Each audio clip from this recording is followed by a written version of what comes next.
नमस्कार साथियों, मैं पंडित भालचंद दादीच हस्तरेखा देखना सीखने के क्रम को आगे बढ़ाते हुए मैं आज आपको कई विषयों के बारे में सरल रूप से जानकारी देना चाहूँगा, सरल रूप से आपको समझाना चाहूँगा।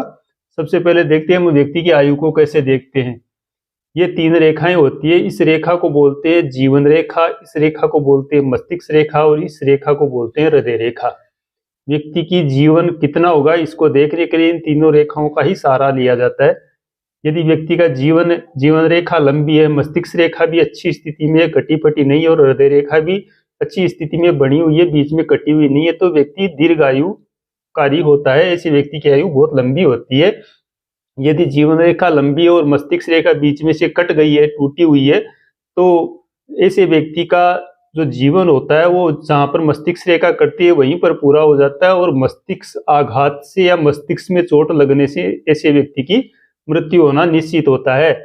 यदि मस्तिष्क रेखा भी अच्छी स्थिति में हो और जीवन रेखा भी अच्छी स्थिति में हो, लेकिन हृदय रेखा बीच में से कहीं टूट गई हो, तो ऐसे व्यक्ति की मृत्यु उस काल में, उस समय में हृदय गति रुकने से या हृदय की कोई बीमारी होने की वजह से उस व्यक्ति की मृत्यु होती है। जीवन लंबा है लेकिन साथ में मस्तिष्क भी अच्छी रेखा भी अच्छी स्थिति में होनी चाहिए और ये हृदय रेखा भी अच्छी स्थिति में होनी चाहिए। अतः ये तीनों सुदृढ़ स्थिति में होगी, उसी हिसाब से व्यक्ति की आयु का अंदाजा हम लगा सकते हैं। सटीक अंदाजा इसमें लग सकता है, लेकिन इन तीनों रेखाओं के द्वारा ही व्यक्ति की आयु का निर्णय होता है। अब बात करते हैं हम व्यक्ति के स्वास्थ्य का। तो स्वास्थ्य रेखा यहाँ से बनती है।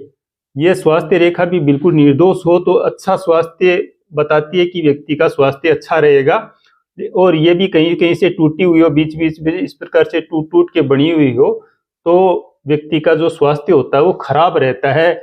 और अच्छा तो तब होता है जब ये स्वास्थ्य रेखा हाथ में बने ही ना। ये रेखा हाथ में बनी हुई अच्छी नहीं कही गई है। यदि ये बने तो अच्छी स्थिति में बने या फिर बने नहीं, और यदि ये टूटी फूटी अवस्था में बनती है, इस प्रकार टुकड़ों में बनी हुई रेखाएं बहुत से हाथों में पाई जाती है, तो व्यक्ति के स्वास्थ्य को पीड़ित करती है, स्वास्थ्य को खराब रखने लग जाती है। अतः ये जो रेखा होती है, इसी रेखा को स्वास्थ्य रेखा बोला जाता है।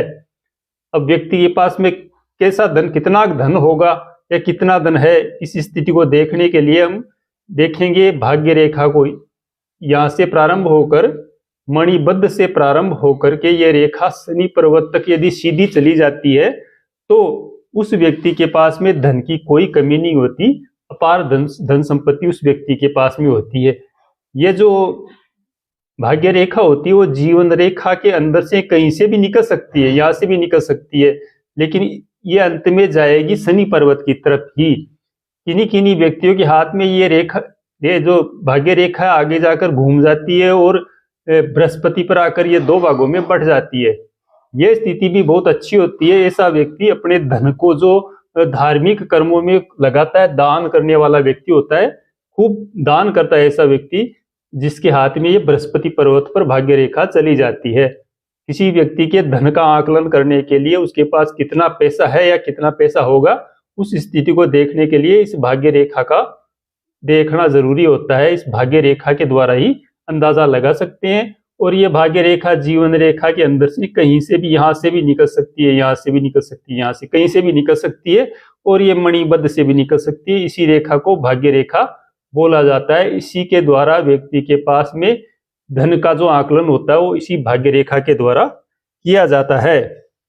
अब हम बात करें व्यापार की। तो व्यक्ति का व्यापार कैसा है, उस स्थिति को देखने के लिए ये जो बुध क्षेत्र होता है इसको देखा जाता है। ये बुध पर्वत उठा हुआ होना चाहिए व्यक्ति के हाथ में। जितनी अच्छी स्थिति में बुध पर्वत होगा उतना ही व्यक्ति के पास में व्यापार होगा और व्यापार में उस व्यक्ति को लाभ होगा। बहुत बड़े जो सफल व्यापारी होते हैं उनके हाथ में यहाँ पर एक बुध रेखा भी बन जाती है। ये बुध रेखा बनती है और ये बन करके जीवन रेखा के संपर्क में आ जाती है। जीवन रेखा तक ये रेखा पहुंच भी जाती है। तो जिस व्यक्ति के हाथ में इस प्रकार से रेखा बन जाती है वो बहुत ही सफल व्यापारी होता है, और विदेशों तक ऐसे व्यक्ति का व्यापार होता है और वो खूब धन और मान कमाता है। यह जो बुध रेखा होती है छोटी भी बन सकती है, कोई जरूरी नहीं बड़ी बने। तो ये जितनी लंबाई में बनती है उतना ही उस व्यक्ति को फल मिलता है। ये बुध रेखा बहुत ही अच्छा प्रभाव देने वाली होती है। इस रेखा के द्वारा और बुध पर्वत के उठाव के द्वारा, बुध पर्वत जितना उठाव होगा उतना ही अच्छा उस व्यक्ति का व्यापार होगा। जिस व्यक्ति का बुध पर्वत दब जाता है उसका व्यापार धीरे धीरे डाउन होने लग जाता है। इसलिए व्यापार की जो भी गणना करेंगे हम बुध क्षेत्र के हिसाब से करेंगे। साथियों, ये जो मैं रेखाएं बता रहा हूँ जीवन काल में कभी भी बन सकती है और कभी भी समाप्त हो सकती है। इसमें कर्म प्रदान होता है, अपने कर्मों के अनुसार ये बनती है और मिट भी जाती है। विवाह कब होगा, कैसा होगा, इसी स्थिति को देखने के लिए विवाह रेखा का सहारा लिया जाता है। ये विवाह रेखा हृदय रेखा और कनिष्ठिका अंगुली के मूल के बीच में बनती है। ये जितनी रेखाएं बनती है उतनी ही विवाह होने की संभावना रहती है, लेकिन इसमें जो गहरी और लंबी रेखा होगी उसको हम ज्यादा अहमियत देते हैं। बाकी की छोटी रेखाएं निकलती है तो उनको इस प्रकार से मानते हैं कि व्यक्ति के संबंध के बारे में कई जगह चर्चा हुई है लेकिन वो बात बनी नहीं और एक जगह अच्छा संबंध हो गया। तो जितनी गहरी और अच्छी रेखा होगी उसको ही हम विवाह रेखा, पूर्ण विवाह रेखा मानेंगे। तो विवाह रेखा को यहाँ से देखा जाता है हृदय रेखा और कनिष्ठिका अंगुली के मूल से। अब हम व्यक्ति के मान सम्मान की, व्यक्ति का मान सम्मान कैसा होगा या अपनी खुद की हाथ को देखते हैं तो समझ सकते हैं कि मान सम्मान होगा या नहीं। सम्मान दिलाने वाली जो रेखा होती है वो होती है ये सूर्य रेखा। ये अनामिका अंगुली होती है, इसके मूल से ये रेखा निकलती है।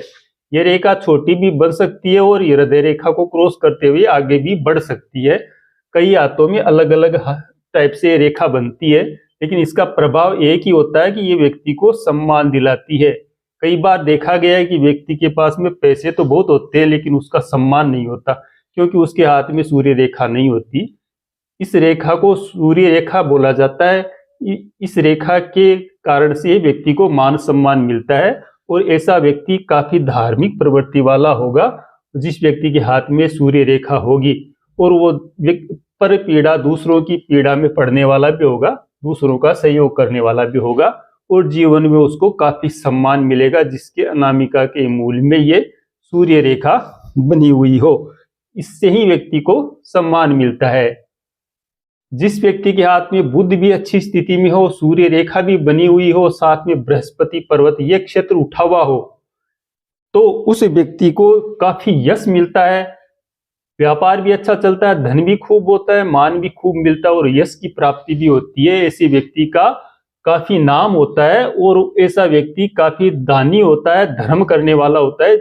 इनके साथ में यदि बृहस्पति पर्वत भी उठा हुआ हो या फिर बृहस्पति के ऊपर इस प्रकार की रेखा बनी हुई हो, खड़ी रेखा बनी हुई हो, तो ये व्यक्ति के प्रभाव को बढ़ाती है। साथ में भाग्य रेखा, सूर्य रेखा और इनके सभी के प्रभाव को ये बढ़ा देती है। अब ये व्यक्ति के पास में भूमि भवन कितना होगा या कितना है, इस स्थिति को देखने के लिए हम इस क्षेत्र पर विचार करते हैं। ये जो क्षेत्र होता है इसको मंगल का क्षेत्र माना गया है। इस मंगल क्षेत्र से जो रेखा निकलती है उसको मंगल रेखा बोलते हैं। यदि किसी व्यक्ति के हाथ में इस प्रकार से जो रेखा निकलती है वो मंगल रेखा होती है और ये जीवन रेखा के साथ साथ में चलती है। ये रेखा जितनी गहरी और लंबी होगी उतनी ही अच्छी मानी गई है। ऐसा व्यक्ति भूमि संपन्न होता है, ऐसे व्यक्ति के पास में भूमि भी खूब होती है, जिसके हाथ में ये मंगल रेखा बनी हुई होती है, उसके भवन भी काफी होते हैं और वाहन सुख भी ये रेखा प्रदान करने वाली होती है।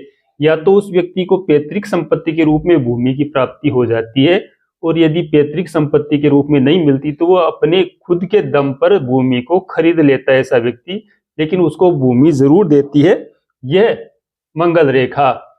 अतः ये बनी हुई बहुत अच्छी होती है। फिर व्यक्ति के प्रभाव के बारे में हम बात करते हैं कि प्रभाव कैसा होगा व्यक्ति का, तो उस प्रभाव की गणना हम इस क्षेत्र के द्वारा करते हैं। ये क्षेत्र होता है शुक्र का क्षेत्र। शुक्र व्यक्ति के प्रभाव को दर्शाता है। ये जितना उन्नत होगा, उठा हुआ होगा और साथ में इस प्रकार से खड़ी रेखाएं यहाँ पर बनी हुई होगी, तो समझना चाहिए कि ऐसा व्यक्ति जो है उसका प्रभाव काफी रहेगा, बहुत सा मान सम्मान ऐसे व्यक्ति को मिलेगा और हर जगह ऐसा व्यक्ति आदर पाने वाला होता है। साथ ही जो मैंने रेखाएं बताई इसमें सभी रेखाएं एक व्यक्ति के हाथ में शायद नहीं मिल पाती, लेकिन कई रेखाएं होगी तो जो जो मैंने प्रभाव बताया उस हिसाब का प्रभाव उस व्यक्ति को मिलता है। इस प्रकार से देखकर आप हाथ को देखना सीख सकते हैं। अगले वीडियो में मैं अन्य रेखाओं के बारे में भी आपको सरल रूप से समझाने का प्रयास करूंगा। अतः आप ध्यान पूर्वक देखकर समझने का प्रयास करना। आशा आपको समझ में आया होगा। नमस्कार।